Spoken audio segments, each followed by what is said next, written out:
To my YouTube channel ready study and go. आज हम पढ़ेंगे क्लास 11th का अध्याय 8 स्थानीय शासन। देखो, हम पिछले अध्याय में पढ़ चुके हैं केंद्र और राज्य सरकार के बारे में। आज हम तीसरे स्तर की जो सरकार होती है स्थानीय शासन, उसके बारे में जानेंगे। ठीक, अब जो बच्चे स्किप करके देखते हैं वे कृपया करके इस चैप्टर को स्किप ना करें। आपको अच्छे से समझना है तो इसको 2-3 बार देखें वीडियो को। हमारा फर्स्ट टॉपिक है स्थानीय शासन का अर्थ। देखो, स्थानीय शासन क्या होता है। केंद्र और राज्य जो है पूरे तरह से देश को नहीं चला सकती, इसलिए हमने स्थानीय शासन को लागू किया ताकि आम नागरिक तक जो है सुविधाएं पहुंच सके और सरकार और जनता का सीधा संबंध हो। ठीक, गांव और जिला स्तर के शासन को स्थानीय शासन कहते हैं। देखो, गांव की जो सरकारें होती हैं और जिला स्तर जो डिस्ट्रिक्ट की सरकारें होती हैं, तो उसे हम स्थानीय शासन कहते हैं। ठीक है, अब देखो, केंद्र सरकार जो है हमारी और राज्य सरकार जो है आम नागरिक तक जो है पहुंच नहीं सकती। ठीक है, उन पर जो सेवाएं हैं जल्दी से नहीं पहुंच पाती हैं, इसलिए हमने स्थानीय शासन को जो है लागू किया ताकि जो है आम नागरिक की जो समस्याएं हैं उनको जल्द से जल्द सुलझाया जा सके। ठीक, अब जिन बच्चों को ये समझ में नहीं आया तो फॉर एग्जाम्पल समझते हैं हम। देखो, सबसे पहला जो आता है, समाज में जो व्यक्ति रहता है आम आदमी रहता है।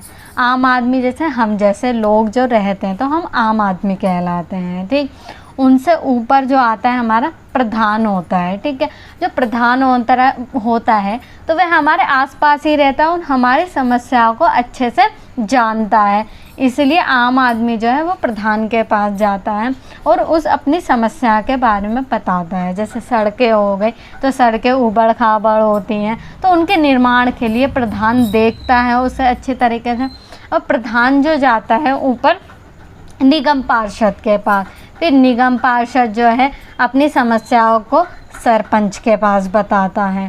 ठीक है, तो ये ऐसी जो समस्याएं ऊपर जाती रहती हैं। ठीक है, तो सरपंच जो है विधायक के पास जाएगा। अब विधायक कौन होते हैं? एमएलए वगैरह होते हैं। ठीक है, तो जो समाज की जो समस्याएं होती है उनको जो सुलझाता है। ठीक, अब देखो, सांसद होते हैं, विधायक जो होते हैं सांसद के पास जाते हैं। अब सांसद जो होते हैं कैबिनेट के मंत्री होते हैं और उसमें जो बिल होता है, कौन सी समस्या होते हैं उन पर जो बड़े बड़े नेता हैं उस पर विचार करते हैं। फिर जो समस्या आती है प्रधानमंत्री के पास जाते हैं। अब ऐसी जो समस्या ऊपर तक जाएगी तो काफ़ी समय लग जाएगा, इसीलिए संविधान ने लिखा स्थानीय शासन को लागू किया ताकि आम आदमी की जो समस्याएं हैं उसे यही सरपंच तक ही सुलझाया जा सके। ठीक है, अब देखो, हमारी जो 3 स्तर की सरकारें होती हैं। पहली होती है केंद्र सरकार। ठीक है, पूरे जो देश को चलाती है। अब राज्य सरकार जैसे यहाँ भारत में है 28 राज्य, तो उसके अलग अलग सरकारें हैं। ठीक, और हमने तीसरे स्तर की भी सरकार बना रखी है स्थानीय शासन, ताकि जो आम आदमी की जो समस्याएं हैं उसे नज़दीकी से जो है सुलझाया जा सके, तो उसे ही हम स्थानीय शासन कहते हैं। आई होप ये आपको समझ में आ गया होगा। ठीक है,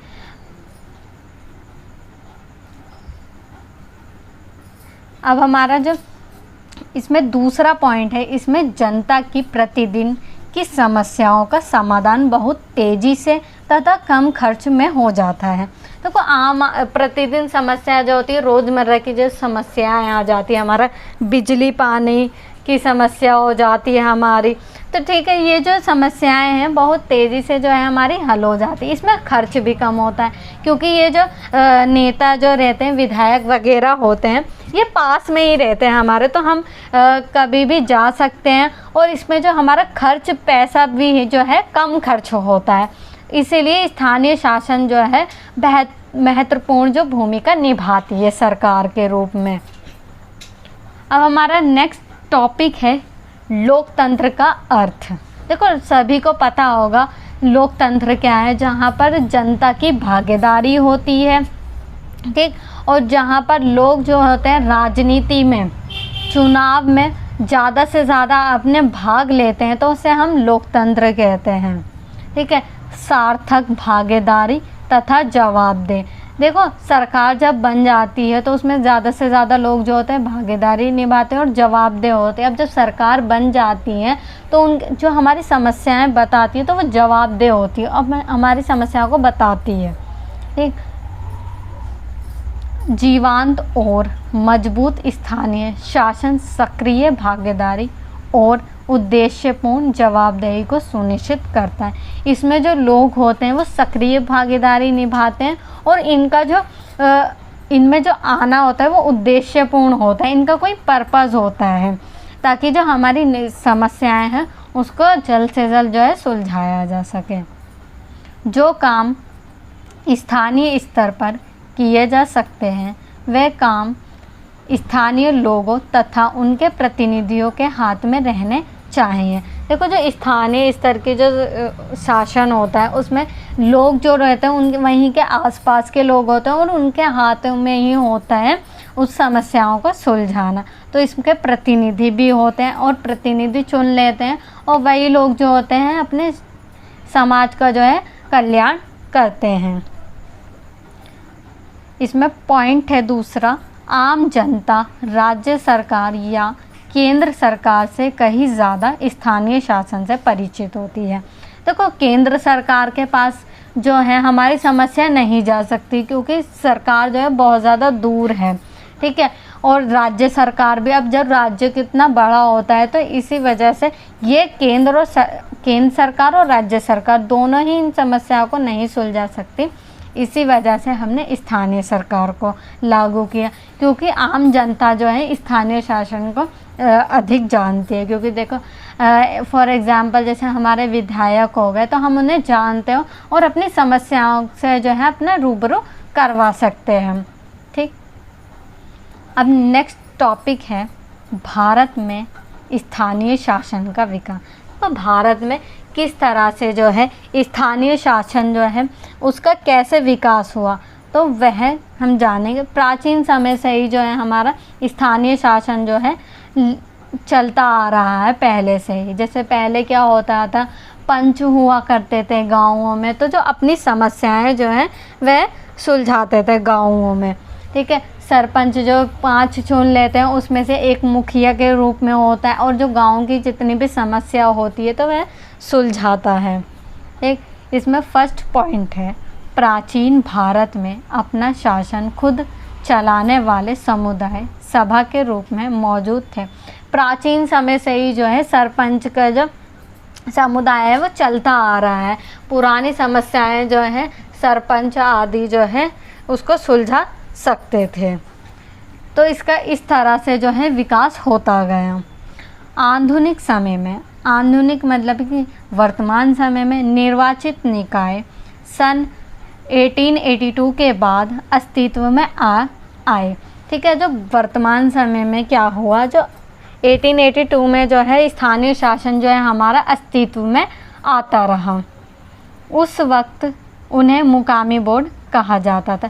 पहले जो है हमारा स्थानीय शासन को हम मुकामी बोर्ड कहते थे। इसमें सरपंच वगैरह होते थे, तो जो गाँवों की समस्याएं होती थी वो मुकामी बोर्ड के तहत जो है सुलझाई जाती थी। 1919 के भारत में सरकार अधिनियम के बनने पर अनेक प्रांतों में ग्राम पंचायतें बनी। अब देखो 1919 में क्या हुआ, ग्राम पंचायतें बनी। ग्राम मतलब होते जो निचले स्तर की जो होता है वह सभा बनाई गई, ठीक है। और अलग अलग प्रांतों में, देखो प्रांत राज्य होता है, फिर उनके अंदर जो है तो छोटे छोटे गांव होते हैं, तो वहाँ पर जो है ग्राम पंचायतें बनाई गई। फिर ग्राम पंचायतें में एक मुखिया के रूप में बना दिया जाता है और वह जो है आम नागरिकों की जो समस्याएं होती हैं वह सुलझाता है। जब संविधान बना तो स्थानीय शासन का विषय प्रदेशों को सौंप दिया गया। देखो स्थानीय शासन का जो विषय थे वह राज्य सरकारों को सौंप दिया गया था, ठीक। पर राज्य सरकार जो है इस पर खड़ी नहीं हो सकी। क्यों? क्योंकि राज्य जो होता है काफ़ी बड़ा होता है, उनकी समस्याएं भी काफ़ी बड़ी होती हैं, तो राज्य सरकार इन समस्याओं को सुलझा नहीं पाती थी। इसी वजह से जो है हमारा जो संविधान में यह प्रावधान दिया गया है कि स्थानीय शासन को भी हमें लागू करना चाहिए, ताकि आम नागरिक की जो समस्याएं हैं वो सीधे तौर पर हो सके। संविधान के नीति निर्देशक सिद्धांतों में भी इसकी चर्चा है। नीति निर्देशक सिद्धांत जो है मैंने आपको बताया है पार्ट 2 में इसका, जिन बच्चों ने नहीं देखा वह इसको समझ सकते हैं। नेक्स्ट टॉपिक है हमारा स्वतंत्र भारत में स्थानीय शासन। अब हमने पहले जो टॉपिक पढ़ा है, अभी हमने स्थानीय शासन का विकास कैसे हुआ, प्राचीन समय में ही होता गया, पर स्वतंत्र भारत जब हमारा देश जो है आज़ाद हो गया था उसके बाद जो है स्थानीय शासन कैसा चला। ठीक, इसमें फर्स्ट पॉइंट है संविधान के 73वें और 74वें संशोधन के बाद स्थानीय शासन को मजबूत आधार मिला। देखो संविधान में जो है संशोधन किया गया 73वां और 74वां, ठीक है। इस संशोधन के तहत जो स्थानीय शासन को क्या मिली, मजबूती प्राप्त हुई, उसको एक आधार मिला। ठीक है, जो 73वां संशोधन किया गया था वो गांवों के लिए किया गया था और 74वां जो था वो शहरों के लिए किया गया था। इसमें दूसरा पॉइंट है, इससे पहले 1952 का सामुदायिक विकास कार्यक्रम इस क्षेत्र में एक अन्य प्रयास था। इस पृष्ठभूमि में ग्रामीण विकास कार्यक्रम के तहत एक त्रिस्तरीय पंचायती राज व्यवस्था की शुरुआत की। देखो गाँव में क्या करा, एक त्रिस्तरीय ढांचा तैयार किया कि 3 स्तर से जो है सरकार चलाई जाएगी गाँव में। ठीक है, वहाँ पर अलग अलग पंचायतें बनाई गई और उनकी जो राज व्यवस्था की शुरुआत की सिफारिश की गई थी उस समय जो है ग्रामीण विकास के लिए। जो 73वां जो संशोधन था वो ग्रामीण विकास से रिलेटेड है और 74वां जो है वो शहरी विकास कार्यक्रम से जुड़ा हुआ है। ये निकाय वित्तीय मदद के लिए प्रदेश तथा केंद्र सरकार पर बहुत ज़्यादा निर्भर थे। अब देखो जो स्थानीय सरकार थी हमारी जो गाँव में बनी हुई है, तो वह केंद्र सरकार और राज्य सरकार पर ही पैसे से जो है उस पर ही निर्भर रहती थी। अब स्थानीय सरकार के पास पैसा नहीं आता था, कहाँ से लाएगी वो टैक्स, तो केंद्र सरकार और राज्य सरकार पर जो है वह निर्भर रहती थी कि कब वह सरकार स्थानीय सरकार के पास पैसा भेजे और लोगों तक पहुँचाए उसकी मदद। सन 1987 के बाद स्थानीय शासन की संस्थाओं के गहन पुनर्वलोकन की शुरुआत हुई। 1987 में जो है इनके संस्थाओं में क्या हुआ, बदलाव किया गया, उसके बदलाव की शुरुआत की गई। पुनर्वलोकन का मतलब है दोबारा से इस पर चर्चा की गई संविधान के संशोधन के तहत। नेक्स्ट पॉइंट है सन 1989 में पीके थुंगन समिति ने स्थानीय शासन के निकायों को संवैधानिक दर्जा प्रदान करने की सिफारिश की। अब देखो 1989 में क्या हुआ था, पीके थुंगन समिति बनी थी। ये क्यों बनी थी, स्थानीय शासन के जो निकाय थे उसको संवैधानिक दर्जा दिया गया था। संवैधानिक मतलब कि संविधान में दर्ज कर दिया गया था इसकी सिफारिश को, और ये समिति ही स्थानीय शासन को जो है मजबूती प्रदान करती है। अब देखो 1 मार्क्स में आ सकता है कि स्थानीय शासन के जो संवैधानिक दर्जा किसके द्वारा प्राप्त किया गया, किस संस्था ने प्रदान किया, तो पीके थुंगन समिति ने। कब किया, 1989 में। ठीक, तो ये सिफारिश के तहत ही इसे संवैधानिक दर्जा प्राप्त हुआ। नेक्स्ट पॉइंट है इसमें संविधान का 73वां और 74वां संशोधन सन 1992 में संसद ने 73वां और 74वां संविधान संशोधन पारित किया। अब ये संविधान संशोधन कब पारित किया गया था, 1992 में पारित किया गया था। और संविधान में ये जो है संशोधन कर दिया। जो 73वां संशोधन था, 1 मार्क्स में आ सकता है। 73वां संशोधन जो है किससे रिलेटेड है? वो गांव से रिलेटेड है, ग्रामीण क्षेत्र से रिलेटेड है। और जो 74वां जो संशोधन है वह जो है शहरी इलाके से संबंधित है। ठीक, नेक्स्ट पॉइंट है इसमें 73वां संशोधन गाँव के स्थानीय शासन से जुड़ा है। ठीक है, मैंने आपको बताया है कि 73वां जो संशोधन है वो किससे जुड़ा हुआ है? गाँव के इलाके से, स्थानीय शासन से। इसका संबंध पंचायती राज व्यवस्था से है। ठीक है, पंचायती राज जो गाँव में जो पंचायत हो जाती है, ठीक है, तो अलग अलग गाँव में जो है पंचायत बना दी जाती है और वहाँ का जो है एक सरपंच बना दिया जाता है। तो वो जो सरपंच है वो उसकी समस्याओं को सुलझाता है कि गांव में कौन कौन सी समस्या है। बिजली की समस्या है हमारी, ठीक है, पानी की समस्या है, ठीक है, तो कृषि की समस्या है हमारी। तो इससे संबंधित जो है ये गांव से रिलेटेड है 73वां जो संशोधन है। शहरी स्थानीय शासन से जुड़ा है। 74वां जो संशोधन है हमारा वो शहरी स्थानीय शासन से जुड़ा है। जहाँ शहरी का मतलब है जहाँ पर जो आबादी रहती है वो जनसंख्या जो रहती है शहरी स्तर पर ज़्यादा रहती है। गांव में क्या होती है, जनसंख्या कम होती है, क्योंकि गांव में जो है इतना ज़्यादा व्यापार नहीं हो पाता लोगों पे पास, तो इसीलिए वो खाने कमाने के लिए जो है वो शहरों की ओर बढ़ जाते हैं, वो शहरों की ओर पलायन कर पाते हैं। ठीक है, तो शहरों की जो आबादी वो क्या हो जाती है, बढ़ जाती है। इसी वजह से हमारा 74वां संशोधन जो है बनाया गया। अब देखो मैंने 1 नंबर में आ सकता है 73वां संशोधन जो है गांव पंचायत से जुड़ा है। 74वां संशोधन जो है शहर नगर पालिका। देखो गांव में क्या होती है, पंचायत बना दी जाती है और शहरों में क्या होता है, नगर पालिका होती है। जैसे दिल्ली में आती है जैसे नगर पालिका होती है। जो बड़े डिस्ट्रिक्ट होते हैं तो वहाँ पर नगर पालिका काम करती है, जो छोटे होते हैं वो वहाँ पर नगर निगम आती है। ठीक, अब हमारा नेक्स्ट टॉपिक है त्रिस्तरीय ढांचा। त्रिस्तरीय ढांचा जो है वो गांव से रिलेटेड है। ठीक है, तो वहाँ पर 3 स्तर की सरकारें होती हैं। अब सभी प्रदेशों में पंचायती राज व्यवस्था का त्रिस्तरीय ढांचा है। ठीक है, पंचायत में क्या है, पंचायत में भी 3 स्तर की जो है शासन व्यवस्था है इसमें।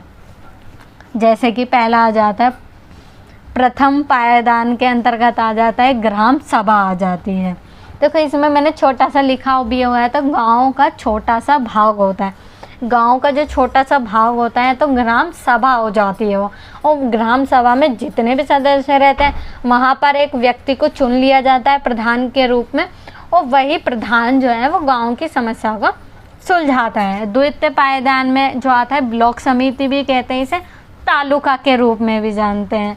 अब आ जाता है 1 मार्क्स में क्वेश्चन कि तालुका किससे रिलेटेड है हमारा, या इसे किस और नाम से जानते हैं, ब्लॉक समिति के नाम से जानते हैं। तो तालुका में क्या होते हैं, 1 से अधिक गांव आते हैं। ठीक है, 1 से अधिक गांव आएंगे, वहाँ पर जो है एक सरपंच या विधायक को चुन लिया जाता है, तो वह जो है गांव की समस्या को सुलझाता है। ठीक है, तृतीय पायदान में क्या आता है, जिला पंचायत, जो डिस्ट्रिक्ट लेवल पर जो आ जाते हैं।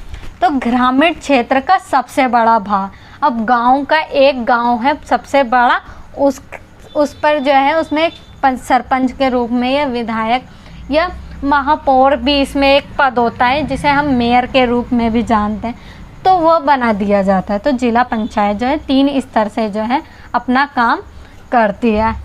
ठीक, नेक्स्ट टॉपिक है हमारा चुनाव। पंचायती राज संस्थाओं के 3 स्तरों का चुनाव जनता द्वारा होता है। देखो पंचायती राज संस्थाएं जितनी भी होती हैं इनमें 3 स्तर मैंने बताया आपको कि ब्लॉक समिति होती है, ग्राम सभा होती है और जिला पंचायत होती है। तो उनका जो चुनाव होता है इसमें जो विधायक के सरपंच आते हैं तो वह जनता के द्वारा ही चुने जाते हैं, कोई अन्य व्यक्ति नहीं चुनता। और इनका जो चुनाव है जैसे कि आ सकता है तो ये प्रत्यक्ष रूप से चुने जाते हैं। पंचायत निकाय की अवधि 5 साल की होती। अब जो व्यक्ति जो है सरपंच या विधायक के रूप में चुना जाता है उनका जो कार्यकाल होता है वो 5 वर्ष के लिए चुना जाता है। ठीक है, इसमें नेक्स्ट टॉपिक है आरक्षण। देखो इसमें आरक्षण हमने कैसे कैसे दिया गया, ठीक है। अब देखो आरक्षण में क्या है, जैसे हम फैसिलिटीज रिजर्वेशन कर देते हैं सीटों को, तो वो बताया गया है, ठीक है। जिसमें इसमें फर्स्ट पॉइंट है महिलाओं के लिए 1/3 सीट आरक्षित की गई हैं। अब देखो पंचायती राज व्यवस्था में सीधे पुरुष ही आते हैं, ठीक है। तो संविधान में यह प्रावधान दिया गया कि महिलाएं भी इसमें ज़्यादा से ज़्यादा अपनी भागीदारी निभाएं, ताकि महिलाएं और पुरुष जो हैं दोनों ही बराबर रूप से हों, ठीक है। तो 1/3 सीटें जो हैं इनके लिए रिजर्व कर दी गई, तो इसके अंतर्गत महिलाएं ही केवल आ सकती हैं। दूसरा पॉइंट है इसमें अनुसूचित जाति व अनुसूचित जनजाति के लिए उनकी जनसंख्या के अनुपात में आरक्षण का प्रावधान है।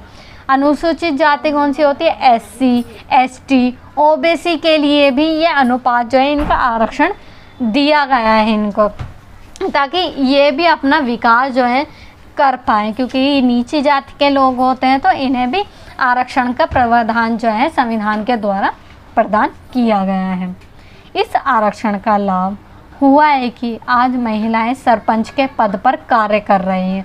इस आरक्षण से क्या हुआ कि महिलाएं जो हैं पहले से घर के अंदर रहती थी, महिलाएं जो अपनी जो है भागीदारी नहीं कर पाती थी, पर आज जो है वर्तमान समय में सरपंच के रूप में जो है पद के रूप में जो है महिलाएं क्या कर रही हैं? कार्य कर रही हैं। सरपंच बन रही है, कोई मेयर बन रही है, ठीक है। गांव के जो सबसे बड़ा जो पद होता है वो मेयर का ही होता है। तो महिलाएं जो हैं ज़्यादा से ज़्यादा इसमें देखने को मिल रही हैं, ठीक है।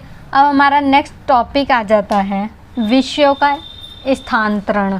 देखो स्थानांतरण का मतलब होता है, देखो राज्य सूची के पास जो है हमने ज़्यादा विषय प्रदान किए गए थे, अब राज्य सूची से निकाल कर हमने स्थानीय शासन को दे दिए, क्योंकि राज्य सरकार जो है पूरी तरह से अपना कार्य नहीं कर पा रही थी, तो इसलिए स्थानीय शासन को जो है 29 विषय जो है पहचान कर जो है स्थानीय शासन को दे दिए। ऐसे 29 विषय जो पहले राज्य सूची में थे अब पहचान कर संविधान की 11वीं अनुसूची में दर्ज कर दिए गए। देखो 29 विषय ऐसे थे कि राज्य सूची के अंतर्गत आते थे पहले, पर जो है 11वीं अनुसूची में इसे दे दिए गए। 29 विषय जो हैं स्थानीय शासन को दे दिए गए और राज्य सूची से निकाल कर।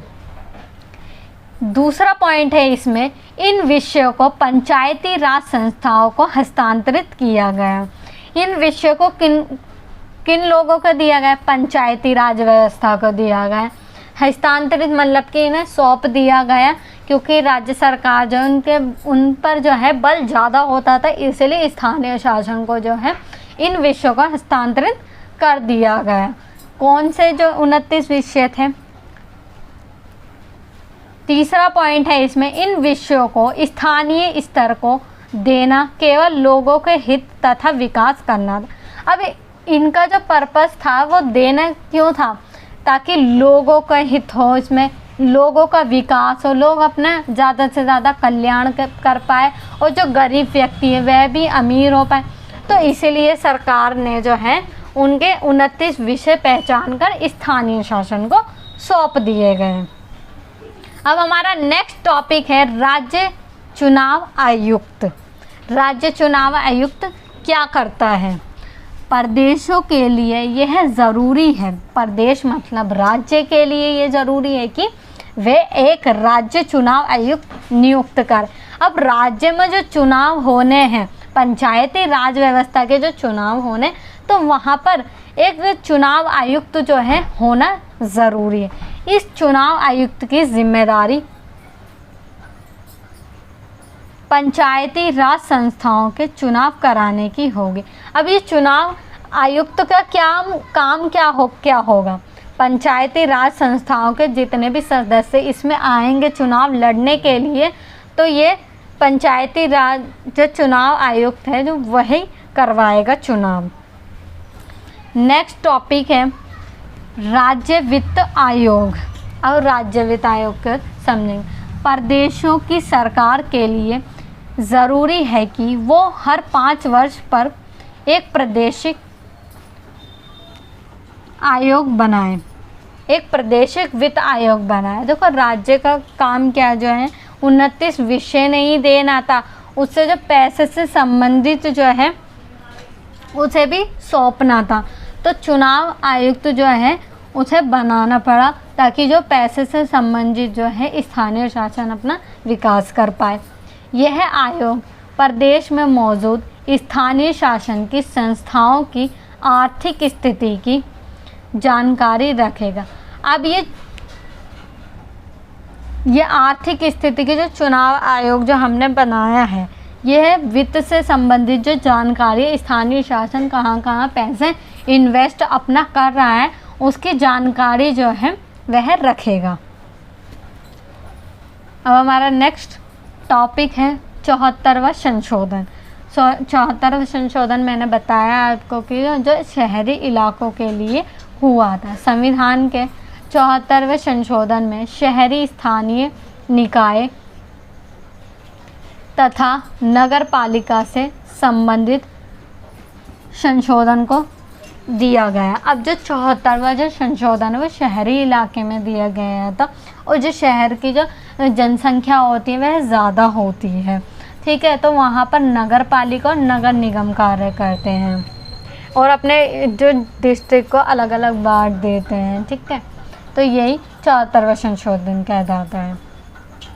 अब आता है हमारा नेक्स्ट टॉपिक है 74वें और 73वें संशोधन का क्रियान्वयन।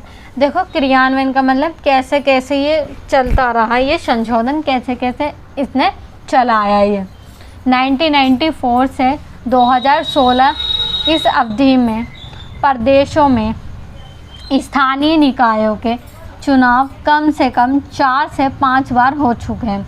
इन प्रदेशों को जो चुनाव है 4 से 5 साल के बीच जो है हो चुके हैं स्थानीय चुनाव। जो स्थानीय निकायों के चुनाव के कारण निर्वाचित जनप्रतिनिधियों की संख्या में निरंतर भारी बढ़ोतरी हुई है। अब इसमें जो स्थानीय शासन में जो है लोग ज़्यादा से ज़्यादा जो है अपनी भागीदारी कर रहे हैं। महिलाओं की शक्ति और आत्मविश्वास में काफ़ी वृद्धि हुई है, क्योंकि इसमें मैंने आपको आरक्षण वाले टॉपिक में बताया है कि महिलाओं को इसमें 1/3 जो सीटें हैं महिलाओं के लिए आरक्षित कर दी गई हैं। SC और ST OBC के लिए भी इसमें सीटें आरक्षित कर दी गई हैं। तो इसलिए महिलाएं जो उनका आत्मविश्वास में वृद्धि हुई है और इनका जो जीवन स्तर में भी, महिलाओं के जीवन स्तर में भी काफ़ी सुधार जो है देखने को मिलता है। तो इस तरह से जो इसका क्रियान्वयन हुआ था 73वें और 74वें संशोधन में। अब हमारा नेक्स्ट टॉपिक है स्थानीय शासन के विषय। अब स्थानीय शासन के विषय क्या क्या है, ये क्या क्या काम करता है। स्वास्थ्य एवं परिवार, स्वास्थ्य से रिलेटेड जो है जानकारी रखता है ये, ठीक है। बाज़ार एवं मेला, अब देखो बाज़ार में कौन सी चीज़ें आएंगी, मेला आदि कैसे लगता है, तो ये इसकी जानकारी जो है स्थानीय शासन रखेगा। कृषि, इसका विषय आ जाता है कौन सी खेती उगानी है हमें, ठीक है। और कौन से जो है फर्टिलाइज़र जो आते हैं कृषि से संबंधित जो खाद उपलब्ध करानी है तो वह सरकार जो है इन्हें उपलब्ध करा कर देती है। सिंचाई जो है सिंचाई करवाती है। लघु उद्योग जो छोटे छोटे हाथों से बनाए जाते हैं, जो लघु उद्योग होते हैं, जो छोटे मोटे कारखाने होते हैं, वह भी इसका ध्यान रखती है। ग्रामीण विकास कैसे होगा, सड़कें आदि को ध्यान रखती है। पेयजल की सुविधा, पानी से रिलेटेड जो भी सुविधाएं होती है वह भी जानकारी रखती है। शिक्षा संबंधी सुविधाएं ये प्रदान करती है। विद्युतीकरण करते हैं, बिजली पानी की जो समस्याएं होती हैं आम नागरिक तक होती है, तो ये जो है उसको सुलझाने का काम जो है स्थानीय शासन करती है। तो इन्हीं विषयों को संभालने के लिए हमने हमारे संविधान में जो है 73वां 74वां जो संविधान संशोधन किया गया और 11वीं अनुसूची के विषय के अंतर्गत रखा गया। जो 29 विषय हमने राज्य सरकार को दिए गए थे, अब वो जो है 29 विषय 11वीं अनुसूची में दे दिए गए। अब हमारा नेक्स्ट टॉपिक है स्थानीय शासन के समक्ष समस्याएं। अब देखो कि समस्याएं जो हैं बहुत ज़्यादा अच्छे से सुलझाती तो हैं, पर इसके अंतर्गत जो कुछ समस्याएं भी आ जाती हैं। वो समस्याएं क्या हैं? पहली जो है हमारी धन का अभाव। इनके पास जो है धन का अभाव है, ठीक है। केंद्र और राज्य सरकारें इन्हें ज़्यादा से ज़्यादा पैसे जो हैं उपलब्ध नहीं कर पाती है, और जब ये पैसे ही नहीं देगी ये ऊपर की सरकारें इन्हें, तो ये अपना ग्रामीण विकास और शहरी विकास कैसे कर पाएगी? तो इसी वजह से जो है इसमें धन का बहुत ज़्यादा अभाव हमें देखने को मिलता है। दूसरा है जनता का जागरूक ना होना। अब देखो जनता जो है स्थानीय शासन जो चल रहा है, स्थानीय शासन की जो सरकारें हैं उसके प्रति जो है जनता जागरूक नहीं है। अब जो पढ़े लिखे लोग नहीं हैं उन्हें पता ही नहीं है कि भाई तीसरे स्तर की सरकार भी यहाँ पर अपना काम करती है, ये भी नहीं पता। तो इसी वजह से ये दूसरी समस्या इसकी ये आ जाती है। तीसरी है आय से अधिक खर्च करना। अब देखो इनकी इतनी इनकम नहीं होती, उससे ज़्यादा ये खर्च कर देते हैं अपना, ठीक है। पैसा तो इनके पास बहुत ज़्यादा कम आता है, परंतु ये ज़्यादा से ज़्यादा जो है अपना विकास करने में सोचती है, क्योंकि ये आम नज़दीक का जो है क्षेत्र होता है, और वहाँ पर जो नज़दीक का जब शासन होता है तो व्यक्ति की जो समस्या है वो जल्दी से जल्दी सुलझ जाती है। तो इसी वजह से जो है इनके पास पैसे जो होते हैं वो कम होते हैं, और अपनी आय से अधिक ज़्यादा जो है ये खर्च कर देती है अपने काम में। चौथा है इसमें वित्तीय मदद के लिए सरकारों पर निर्भर। और ये वित्तीय पैसे से संबंधित जो है केंद्र सरकार और राज्य सरकार के पास जो है ये बहुत ज़्यादा निर्भर रहती है, ठीक है। ये जो स्थानीय शासन की जो सरकारें होती हैं, केंद्र और राज्य सरकार जो है इन्हें वित्त से संबंधित जो पैसे हैं उपलब्ध नहीं कराती है। इसी वजह से जो है इनके पास धन का अभाव देखने को मिलता है, ठीक है। ये जो 4 पॉइंट है इसके जो स्थानीय शासन की जो समस्या है उपलब्ध होती है, और इसी वजह से जो है ये अपना काम जो है ठीक तरह से नहीं कर पाती, ठीक है। ये चैप्टर आपका समाप्त हो चुका है। आई होप ये वीडियो आपको पसंद आई होगी। धन्यवाद।